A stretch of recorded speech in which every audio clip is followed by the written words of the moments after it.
તો કેમ છો દોસ્તો, સ્વાગત છે તમારું આપણી ચેનલમાં। આજે દોસ્તો આપણે શીખવાના છીએ કે જે SIR ફોર્મ છે, ઠીક છે દોસ્તો, તે દરેકને BLO દ્વારા આપવામાં આવી જશે, તમારા દરેક ગામડામાં આવી ગયું છે। તો દોસ્તો આ ફોર્મ તમે જાતે કેવી રીતે ભરી શકો છો તેની માહિતી તમને સરળ શબ્દોમાં આપીશ, સ્ટેપ બાય સ્ટેપ। તમે એક વખત વિડીયો જોઈ લેશો તો તમારે કોઈ પણ પ્રકારનો ડાઉટ નહીં રહે અને તમામ ડાઉટ ક્લિયર થઈ જશે, ઠીક છે દોસ્તો। તો આવો શરૂ કરીએ આપણો વિડીયો। તો દોસ્તો જો આવું કંઈક ફોર્મ હશે તમારી પાસે જે BLO દ્વારા તમને આપવામાં આવ્યું છે, ઠીક છે દોસ્તો। ત્યાં દોસ્તો જોવા સૌથી પહેલું છે તમારું મતદારનું નામ, ત્યારબાદ મતદારનો ઓળખપત્ર કે ચૂંટણી કાર્ડનું નામ, ત્યારબાદ મતદારનું સરનામું, અનુક્રમ નંબર, ભાગ નંબર, વિધાનસભાના મત વિસ્તારનું નામ, રાજ્ય, એક QR કોડ આપેલો હશે અને એક હશે જૂનો પ્રિન્ટેડ ફોટો। આટલી વિગતો તમામને આપેલી જ હશે, તેમાં તમારે કોઈ પણ પ્રકારનો ફેરફાર કરવાનો નથી।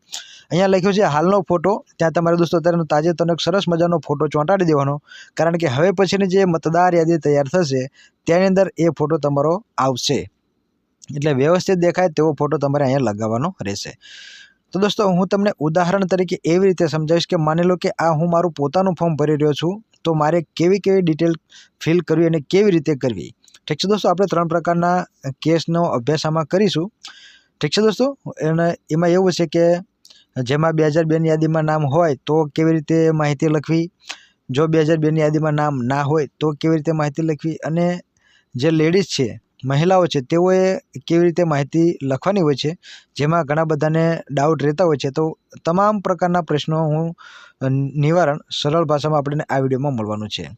તો માની લો કે દોસ્તો હું મારું પોતાનું ફોર્મ ભરી રહ્યો છું અને આ પહેલો કેસ આપણે એવો લીધો છે કે જેની અંદર મારું નામ 2002ની યાદીમાં આપેલું છે, ઠીક છે દોસ્તો। 2002ની મતદાર યાદીની અંદર મારું નામ આપેલું છે અને હું આ મારું ફોર્મ ભરી રહ્યો છું। તો દોસ્તો ઉપરની માહિતી અહીંયા મેં તમને કીધું એમ કમ્પ્લીટ હશે। ત્યારબાદ અહીં હું મારો ફોટો ચોંટાડી દઈશ, ઠીક છે દોસ્તો। ત્યારબાદ હવે નીચે જઈએ તો અહીંયા જુઓ જન્મ તારીખ આ રીતે લખવાની, દિવસ, મહિનો, વર્ષ 18 પછી 11/1992 આ રીતે તમારે જન્મ તારીખ લખી દેવાની। ત્યારબાદ છે આધાર નંબર, એ વૈકલ્પિક છે, તમે આપવા માંગતા તો આપી શકો છો અને ન આપવા માંગતા તો ન આપી શકો, ઠીક છે દોસ્તો, પણ આપો તો સારું। મોબાઈલ નંબર તમારો સાચો લખવાનો છે। ત્યારબાદ પિતા વાલીનું નામ, મારું પોતાનું હું ફોર્મ ભરી રહ્યો છું, ઠીક છે દોસ્તો, તો મારા પિતાનું નામ અહીંયા આવશે, ઠીક છે દોસ્તો। ત્યારબાદ મારા પિતાનો ચૂંટણી કાર્ડનો નંબર, તેની નીચે મારા માતાનું નામ અને મારા માતાનો ચૂંટણી કાર્ડનો નંબર। દોસ્તો આ બે નામની અંદર એવું બધા લોકો પૂછતા હોય છે કે સર આખું નામ લખવું કે ફક્ત નામ અને અટક લખવી। તો દોસ્તો તમને કહી દઉં, તમે આખું નામ લખશો તો પણ કોઈ પ્રોબ્લેમ નથી અને નામ અને અટક લખશો તો પણ કોઈ પ્રોબ્લેમ નથી। બીજી વસ્તુ કે માની લો કે કોઈના પિતાજી અથવા તો માતાજી મૃત્યુ પામેલા હોય તો તેઓએ શું કરવું, તો દોસ્તો તેઓનું ફક્ત અહીંયા નામ લખી દેવાનું। માની લો કે પિતાજી હાલમાં હયાત ના હોય તો અહીંયા તેમનું નામ લખી અને તેની પાછળ મયત એવું કૌંસમાં લખી દેવાનું રહેશે। તેમનો ચૂંટણી કાર્ડ તમે નંબર આપવા માંગતા તો આપી શકો છો, ના આપવો હોય તો કશો વાંધો નહીં, તે ઓપ્શનલ છે। તેવી રીતે માતાનું નામ પણ એ રીતે લખવાનું અને તેમનો મતદાર નંબર તમે આપવા માંગતા હોય તો આપી શકો છો અથવા તે પણ ઓપ્શનલ છે। ત્યારબાદ જીવનસાથીનું નામ, દોસ્તો હું અહીંયા પોતે મારું ફોર્મ ભરી રહ્યો છું એટલે મારા પત્નીનું નામ અહીંયા હું લખી દઈશ। ત્યારબાદ તેઓનો ચૂંટણી કાર્ડનો નંબર હું અહીંયા લખી દઈશ, ઓપ્શનલ છે, તમે લખવા માંગતો તો લખી શકો છો અથવા તો ન પણ લખો તો ચાલશે, કોઈ પ્રોબ્લેમ થતી નથી। ત્યારબાદ હવે દોસ્તો નીચે જઈએ, આ માહિતી મેં તમને પહેલાં કીધી એમ બધાને સરખી જ રહેશે, આમાં કોઈ પણ પ્રકારનો ચેન્જીસ રહેશે નહીં। અને હા, આ જે માહિતી અત્યારે આપણે ફિલ કરી તે 2025ની વર્તમાનના જે સમયમાં ચાલી રહી છે તે આપણે અહીંયા લખવાની છે, ઠીક છે દોસ્તો। વર્તમાનમાં મારા પિતાજીનો ચૂંટણી કાર્ડનો નંબર, મારા માતાજીનો ચૂંટણી કાર્ડનો નંબર, મારા વાઈફનો ચૂંટણી કાર્ડનો નંબર, આ તમામ વસ્તુ વર્તમાન એટલે કે 2025માં જે ચાલી રહી છે તે બધાને સરખી લખવાની રહેશે। ફેરફાર દોસ્તો અહીંયાથી શરૂ થશે।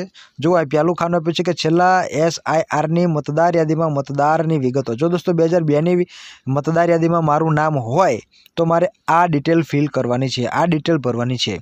અને તેની બાજુમાં લખ્યું છે કે જે સંબંધીનું નામ છેલ્લા SIRમાં અગાઉના કોલમમાં આપવામાં આવ્યું છે તેની વિગતો। દોસ્તો જો મારું નામ 2002ની મતદાર યાદીમાં ના હોય તો મારે દોસ્તો આ ડિટેલ ફિલ કરવાની છે। અને આની અંદર મારી સાથે સંબંધ ધરાવતા હોય તેવા, જેમ કે મારા પિતા, મારા માતા, મારા દાદા અથવા મારા દાદી, આ 4 વ્યક્તિમાંથી કોઈ પણનું જો નામ 2002ની યાદીમાં આપેલું હોય તો તેઓની ડિટેલ મારે અહીંયા લખવાની છે। આટલું ખાસ યાદ રાખજો દોસ્તો। ઘણા બધા દોસ્તોને કન્ફ્યુઝન થાય છે કે ડાબી બાજુ શું લખવું અને જમણી બાજુ શું લખવું। તો દોસ્તો આ જે ડાબી બાજુ છે ત્યાં દોસ્તો જો તમારું નામ 2002ની મતદાર યાદીમાં આપેલું હોય તો તમારે આ ડિટેલ ફિલ કરવાની છે। અને જો દોસ્તો તમારે 2002ની યાદીમાં તમારું નામ નથી આપ્યું પણ તમારા ઘરનામાંથી સભ્યોમાંથી તમારા માતા પિતા દાદા દાદી તેમાંથી કોઈ પણ એકનું નામ આપેલું હશે તો તમે આ ડિટેલ ફિલ કરી શકો છો। ઠીક છે દોસ્તો। તો દોસ્તો માની લો કે મારું નામ 2002ની મતદાર યાદીમાં આપેલું છે તો દોસ્તો જો મતદારના નામની અંદર મારું પોતાનું નામ આવશે, મારું પોતાનું ફોર્મ ભરી રહ્યો છું એટલે સંજયભાઈ મકવાણા। ત્યારબાદ દોસ્તો મારે મારો મતદાર એટલે કે ચૂંટણી કાર્ડનો નંબર લખવાનો, કયો લખવાનો? 2002માં જે મારો ચૂંટણી કાર્ડનો નંબર આપેલો હશે તે લખવાનો છે દોસ્તો। જો દોસ્તો તમને 2002ની મતદાર યાદી કેવી રીતે શોધવી, તેની અંદર તમારું નામ કેવી રીતે શોધવું તે ન ખબર પડતી હોય તો તેનો આપણે એક સેપરેટ વિડીયો બનાવેલો છે, ઓલરેડી આપણી ચેનલ ઉપર અવેલેબલ છે। એક વખત જોઈ લેશો તો તમારે ક્યાંય ગૂંચવાવું પડશે નહીં, તમે સરળતાથી તમારા પરિવારના 2002ની મતદાર યાદીના નામ શોધી શકો છો। તો દોસ્તો હવે મેં તમને જે વાત કરી એમ અહીંયા મારે મારા 2002ની મતદાર યાદીમાં મારું જે ચૂંટણી કાર્ડનો નંબર હશે ત્યાં લખવાનું છે। હવે ખાસ યાદ રાખજો, હવે લખ્યું છે સંબંધીનું નામ। 2002ની મતદાર યાદીમાં મારા નામની પાછળ જેનું નામ હોય, ઠીક છે દોસ્તો, ઓબ્વિયસલી મારા પિતાજીનું નામ હશે તો તેઓનું નામ આપણે અહીંયા લખવાનું છે। માની લો કે મેં મારા પિતાજીનું નામ અહીં લખી લીધું, દેવજીભાઈ મકવાણા। ત્યારબાદ હવે આ સંબંધમાં ઘણા બધા દોસ્તોને કન્ફ્યુઝન થાય છે કે આ દેવજીભાઈ છે તે સંજયભાઈને શું થાય તો કે છે પિતાજી, તો તેઓ મારા પિતાજી થાય છે એટલે મેં લખ્યું પિતાજી સંબંધ। ઠીક છે દોસ્તો, આ દેવજીભાઈનો મારી સાથે શું સંબંધ છે, સંબંધી રહ્યા તેઓનો મારી સાથે શું સંબંધ છે તો કે પિતાજી। માની લો કે તમે તમારા માતાજીનું નામ લખો છો તો અહીંયા તેઓનો સંબંધ તમારી સાથે શું થશે? માતાજી થશે, તો તેવું લખવાનું। ઠીક છે દોસ્તો, આ રીતે અહીંયા ડિટેલ તમારે લખવાની છે। ત્યારબાદ તમારો 2002ની યાદીમાં તમારો જે જિલ્લો હોય તે જિલ્લો લખવાનો, તમારું 2002માં જે રાજ્ય હોય તે। ઘણા બધા વ્યક્તિઓ એવું કહે છે કે અમે 2002માં અમે બીજા રાજ્યમાં હતા અને ત્યારબાદ અમે ગુજરાતમાં આવ્યા અને આટલા વર્ષથી અહીંયા રહીએ છીએ, તો દોસ્તો કોઈ ચિંતા નહીં, તમે 2002માં જે જગ્યાએ હતા તે રાજ્યનું નામ સિમ્પલી તમે લખી દો। માની લો કે હું મહારાષ્ટ્રમાં હતો 2002ના સમયમાં અને મારું મતદાર યાદીમાં ત્યાં નામ હતું, તો દોસ્તો 2002ની યાદીમાં ટકમાં તમારું નામ તો હતું ને 2002ની યાદીમાં। આપણું છેલ્લો જે SIR બન્યું 2002-03માં જ બન્યું છે, તો ત્યારે હું મહારાષ્ટ્રમાં હતો તો મહારાષ્ટ્ર લખીશ, તેનો જિલ્લો લખીશ। ઠીક છે દોસ્તો, આ ઉદાહરણ તરીકે તમને સમજાવી રહ્યું છું જેથી કરીને તમારા ડાઉટ ક્લિયર થઈ જાય। ત્યારબાદ તમારી વિધાનસભાના મત વિભાગનું નામ 2002ના સમયમાં તમારી વિધાનસભા જે હતી તેનું નામ તમારે અહીં લખવાનું। 2002માં તમારા વિધાનસભાનો જે નંબર હતો ત્યાં લખવાનો, ત્યારબાદ તમારો ભાગ નંબર અહીં લખવાનો અને તમારો અનુક્રમ નંબર અહીં લખવાનો। આટલી ડિટેલ તમારે લખવાની છે જો તમારું 2002ની યાદીમાં તમારું પોતાનું નામ આપેલું હોય તો। ઠીક છે દોસ્તો, સ્ત્રીઓ પણ આ રીતે જ કામ કરશે।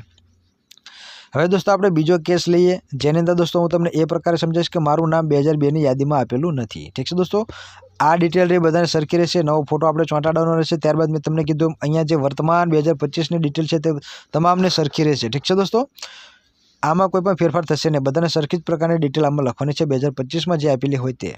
ત્યારબાદ નીચે હવે તમે દોસ્તો જાઓ, હવે દોસ્તો મારું નામ 2002ની મતદાર યાદીમાં આપેલું નથી તો મારે આ ડિટેલ ભરવાની થતી નથી, મારે આ ડિટેલ ભરવી પડશે જમણી સાઈડની। તો દોસ્તો મારું નામ 2002ની મતદાર યાદીમાં નથી પરંતુ મારા ઘરના સભ્યોમાંથી મારા પિતાજીનું નામ 2002ની મતદાર યાદીમાં આપેલું છે, તો નામની અંદર મારા પિતાજીનું નામ લખીશ દેવજીભાઈ મકવાણા। ઠીક છે દોસ્તો, ત્યારબાદ મતદારનો ઓળખપત્ર નંબર જો હોય તો, ના હોય તો તમે ના લખો તો પણ ચાલશે। 2002માં મારા પિતાજીનો જે મતદાર નંબર ચૂંટણી કાર્ડનો નંબર હતો તે ચૂંટણી કાર્ડનો નંબર મારે અહીં લખી દેવાનો છે। ત્યારબાદ સંબંધીનું નામ, સંબંધીનું નામ મતલબ આ દેવજીભાઈ લખ્યું, 2002નું નામ હું અહીંયા લખી રહ્યો છું, 2002માં મારા પિતાજીનું નામ હતું તો મારા પિતાજીના નામની પાછળ જે નામ હશે તે મારા પિતાજીના સંબંધી કહેવાય તો તેનું નામ લખી દઉં મગનભાઈ મકવાણા। ઠીક છે દોસ્તો, દેવજીભાઈ મકવાણા લખ્યું, ત્યારબાદ સંબંધીનું નામ એટલે કે મગનભાઈ મકવાણા। ઠીક છે દોસ્તો, હવે સંબંધની વાત કરીએ તો જુઓ દોસ્તો, દેવજીભાઈ મકવાણા જે છે તે મારી સાથે કયા સંબંધથી જોડાયેલા છે એ આપણે અહીંયા લખવાનું છે। જેમ કે દોસ્તો મારું નામ સંજયભાઈ દેવજીભાઈ મકવાણા છે અને હું મારું પોતાનું ફોર્મ ભરી રહ્યો છું પરંતુ 2002ની યાદીમાં મારું નામ નથી, મારા પિતાજીનું નામ છે, તો મારા પિતાજીનું નામ જો અહીંયા લખું છું તો મારા પિતાજી મારી સાથે કયા સંબંધથી જોડાયેલા છે તે અહીંયા લખવાનું। માની લો કે અહીંયા મારા દાદાજીનું નામ 2002ની યાદીમાં છે તો મારા દાદાજીનું નામ હું અહીંયા લખીશ મગનભાઈ મકવાણા। ઠીક છે દોસ્તો, તો મગનભાઈ મારી સાથે કયા સંબંધથી જોડાયેલા છે તો કે દાદાના સંબંધથી જોડાયેલા છે, તો અહીં લખવાનું પડશે દાદા। આ થોડુંક સમજી લેજો દોસ્તો, ઘણા બધાને તકલીફ આમાં જ પડે છે કે અહીં પિતાજી લખવું, દાદાજી લખવું કે શું લખવું। ઠીક છે દોસ્તો, અને એક વસ્તુ તમને એ પણ સમજાવી દઉં કે દોસ્તો તમે આ ફોર્મની પાછળ ઘણી બધી માહિતી આપેલી છે, એક વખત વાંચી લેશો તો તમારા ઘણા બધા ડાઉટ ક્લિયર થઈ જશે। પ્લસમાં તમારા ફોર્મની ઉપર જ અહીંયા ઉપર જ તમારા BLOનું નામ અને તેનો નંબર આપેલો હશે, તેની પર દોસ્તો તમે કોલ કરી અને તમારો જે ડાઉટ હોય તેને પૂછીને ક્લિયર કરી શકો છો। ત્યારબાદ દોસ્તો હવે જિલ્લો, રાજ્ય, વિધાનસભાનું નામ, ભાગ નંબર, ક્રમ નંબર આ બધું 2002માં જે કંઈ આપેલું હશે મારા પિતાજીનું તે મારે અહીંયા લખી દેવાનું છે। ઠીક છે દોસ્તો।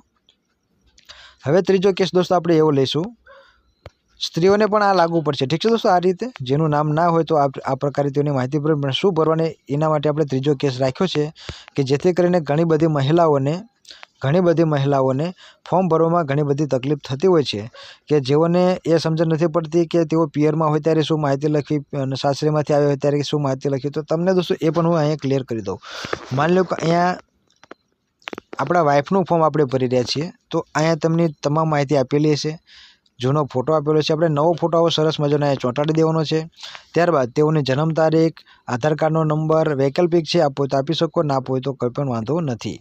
ત્યારબાદ મોબાઈલ નંબર સાચો લખવાનો, પિતા વાલીનું નામ, તમારા વાઈફ હોય તેઓના જે પિતા હોય તેઓનું નામ એટલે કે તમારા સસરા તેઓનું નામ અહીં લખી દેવાનું। ત્યારબાદ તમારા વાઈફના પિતાનો ચૂંટણી કાર્ડનો નંબર 2025માં જે ચાલતો હોય તે લખવાનો। ત્યારબાદ તમારા વાઈફની માતાનું નામ એ લખી દેવાનું, તેઓનો મતદાર નંબર અહીં નાખવાનો। જો દોસ્તો તેઓ હયાત ના હોય તો ફક્ત તેઓનું નામ લખી શકો છો, મૃત્યુ પામે હોય તો કૌંસમાં તમે તેને મૃત્યુ લખી શકો છો અથવા તો મયત લખી શકો છો, કોઈ પણ પ્રકારનો વાંધો આવતો નથી।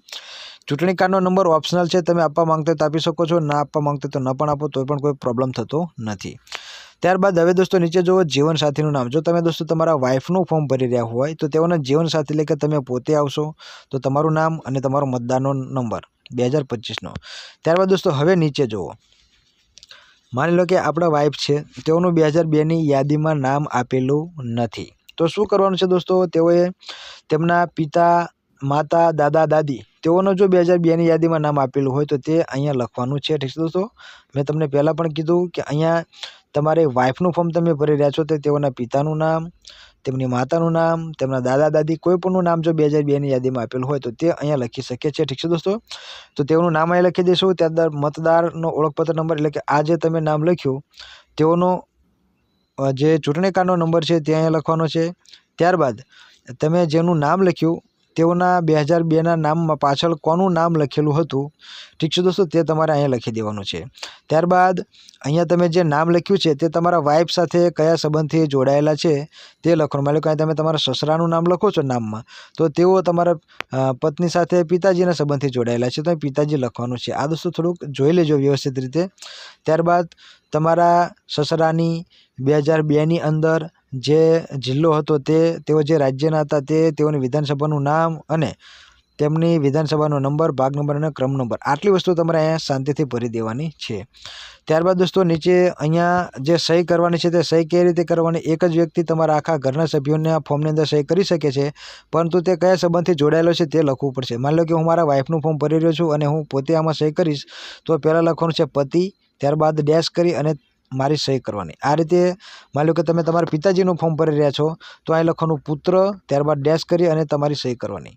ઠીક છે દોસ્તો। આ રીતે સહી કરવાની છે તમારી અને અહીંયા તમારા BLOની સહી થશે દોસ્તો। ઠીક છે દોસ્તો।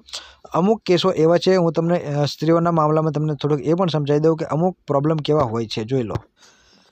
મહિલાઓના ફોર્મ ભરવામાં દોસ્તો માની લો કે આપણે મારી વાઈફનું પહેલી વખત ફોર્મ ભર્યું તો મેં તમને એ પ્રકારની ડિટેલ આપી કે તેઓનું નામ 2002ની મતદાર યાદીમાં આપેલું નથી। ઠીક છે દોસ્તો। તો તેઓ આ પ્રકારે માહિતી અહીંયા ભરશે અને ડાબું ખાનું જે છે તેને ખાલી રાખશે। હવે દોસ્તો અમુક વખત એવું બનતું હોય છે અમુક સ્ત્રીઓને કે જેઓનું નામ 2002ની મતદાર યાદીમાં આપેલું હોય છે, ઠીક છે દોસ્તો, પરંતુ જ્યારે તેમના લગ્ન નહોતા થયા તેની પહેલાં તેઓનું નામ 2002ની મતદાર યાદીમાં આપી દીધું હતું। માની લો કે તેઓના મેરેજ ન થયા તેની પહેલાં જ્યારે તેઓ પિયરમાં હશે ત્યારે તેઓનું નામ 2002ની મતદાર યાદીમાં ઉમેરાઈ ગયું હોય અને એવી સ્ત્રીઓ અત્યારે વર્તમાનમાં ફોર્મ ભરવાનું છે તો તે કેવી રીતે ફોર્મ ભરી શકે છે, તેઓ અત્યારે હાલ તો સાસરીમાં હશે, પરંતુ જ્યારે 2002માં મતદાર યાદી બની તેમાં તેઓનું નામ 2002ની મતદાર યાદીમાં હતું ને ત્યારે તેઓના લગ્ન નહોતા થયા તો તેઓએ શું કરવું, તો દોસ્તો જોઈ લો, તો તેઓએ શું કરવાનું છે, તેઓએ આ જે જમણી બાજુનું ખાનું છે તેને નથી લખવાનું, ડાબી બાજુનું જે ખાનું છે તેની અંદર માહિતી ફિલ કરવાની છે, કારણ કે તેઓનું 2002ની યાદીમાં નામ આપેલું છે। હવે દોસ્તો અહીંયા મતદારનું નામ છે 2002ની મતદાર યાદીમાં તેમનું નામ જે પ્રકારે લખેલું હતું તે જ અહીં લખવાનું, કારણ કે તે વખતે તેઓના લગ્ન થયા નહોતા। ઠીક છે દોસ્તો। તો તો તેઓનું નામ, તમારી પત્નીનું નામ અને તેમના પિતાજીનું નામ, આખું નામ અહીં આવશે, ઠીક છે દોસ્તો. ત્યારબાદ તમારા વાઈફનું જે ચૂંટણી કાર્ડનો નંબર છે 2002નો ત્યાં લખવાનો છે. ત્યારબાદ સંબંધીનું નામ દોસ્તો અહીંયા થોડુંક ખાસ જોઈ લેજો. 2002માં તમારા પત્નીના લગ્ન નહોતા થયા અને તેમ છતાં તેઓનું નામ યાદીમાં ઉમેરાઈ ગયેલું હતું. તે સમયે તેમના નામની પાછળ તેમના પિતાજીનું નામ લખાતું હતું. તો અહીં તમારા સસરા એટલે કે તમારા વાઈફના પિતાનું નામ અહીં આવશે અને તેઓનો સંબંધ બંને વચ્ચે શું થશે? પિતાજીનો. આ રીતે લખવાનું. ત્યારબાદ આ તો તમને ખબર જ છે, તમારો જિલ્લો, રાજ્ય જે રીતે પ્રકારે લખવાનું છે તે, ઠીક છે દોસ્તો. આ પ્રકારની અમુકને પ્રોબ્લેમ થતી હોય છે. ત્યારબાદ એક કેસ એવો પણ હું તમને બતાવું કે દોસ્તો જે તમારા વાઈફ છે, તો જે મહિલા છે તેઓના લગ્ન 2002 પહેલાં થઈ ગયા હતા. 2002 પહેલાં તેઓના લગ્ન થઈ ગયા હતા અને તેઓ સાસરીમાં આવ્યા બાદ તેમના મતદાર કાર્ડ કાઢવામાં આવ્યું અથવા તો તેમનું ચૂંટણી કાર્ડની અંદર સુધારો કરવામાં આવ્યો અને તેમનું નામ 2002ની મતદાર યાદીમાં ઉમેરાઈ ગયું. પરંતુ 2002 પહેલાં તેઓના લગ્ન થઈ ગયા હતા. તો હવે દોસ્તો તમે જુઓ, તેઓને પણ આ ડાબી બાજુની માહિતી ભરવાની થશે, જમણી બાજુની માહિતી ભરવાની નથી, કારણ કે તેઓનું 2002ની યાદીમાં નામ છે. તો અહીંયા હવે 2002ની યાદીમાં જે મહિલા છે તેઓના નામ પાછળ તેઓના પતિનું નામ લખાશે, કારણ કે 2002ના મતદાર યાદી વખતે તેઓ લગ્ન તેઓના થઈ ગયા હતા અને તેમના નામની પાછળ તેમના પતિનું નામ લખાતું હતું. તો અહીંયા તે જે મહિલા છે તેઓને પતિનું નામ લખશે પાછળ. ત્યારબાદ તેમના સંબંધીના નામમાં પણ તેમના પતિનું નામ લખશે અને સંબંધમાં તેમના પતિ થાય છે તો પતિનો સંબંધ અહીંયા લખશે, ઠીક છે દોસ્તો. ત્યારબાદ તમારો જિલ્લો 2002ની અંદર જે કોઈ આપેલ હોય તે, રાજ્ય અને તેના વિધાનસભાનું નામ. આ રીતની પ્રોબ્લેમ ઘણા બધાની બનતી હોય છે. લાસ્ટમાં હું તમને એ પણ સમજાવું દોસ્તો કે અમુક મહિલાઓ એવી છે કે જેઓની ઉંમર, દોસ્તો ધ્યાનથી સાંભળી લેજો, અમુક મહિલાઓ એવી છે કે અમુક પુરુષો પણ એવા છે, બધાને લાગુ પડશે આ પ્રકારની ડિટેલ, પણ એક વખત ધ્યાનથી જોઈ લો કે જેઓની ઉંમર 40 વર્ષ કરતાં વધારે હોય, જેઓની ઉંમર 40 વર્ષ કરતાં વધારે હોય તેઓએ દોસ્તો ફક્ત 2025ની જે માહિતી વર્તમાનમાં જે આપેલી છે તે જ ફિલ કરવાની છે. ત્યારબાદ નીચે ડાબી બાજુની કે જમણી બાજુની કોઈ પણ માહિતી નહીં આપે તો પણ ચાલશે, ઠીક છે દોસ્તો. જે મહિલા હોય કે જે પુરુષ હોય તેઓની ઉંમર 40 કરતાં વધારે હોય, 41, 42, 45, 50, 100 ગમે એટલી હોય, મતલબ 40ની ઉપરના જે વ્યક્તિઓ છે તેઓએ આ નીચેની કોઈ પણ માહિતી આપવાની જરૂર નથી. ફક્ત તેઓએ 2025ની જે માહિતી છે તે ફિલ કરી અને ત્યાં તમારો ફોટો ચોંટાડી અને BLOને આપી દેવાનો છે, ઠીક છે દોસ્તો. તમારે કોઈ પણ પ્રકારનું પ્રૂફ પણ આપવાનું થતું નથી, જેઓની ઉંમર 40+ હોય તે, ઠીક છે દોસ્તો. તો આ સિવાયના જે કોઈ વ્યક્તિઓને કોઈ ક્વેશ્ચન હોય તો મને કોમેન્ટ કરજો, તો આપણે તેનું સોલ્યુશન કરવાનો પ્રયત્ન કરીશું. દોસ્તો વિડીયો તમને ગમે તો વિડીયોને લાઇક કરજો, ચેનલ પર ન હોય તો તેને સબસ્ક્રાઈબ કરજો. તો હવે મળીએ નેક્સ્ટ વિડીયોમાં. ત્યાં સુધી આવજો, bye bye, C you, Tata.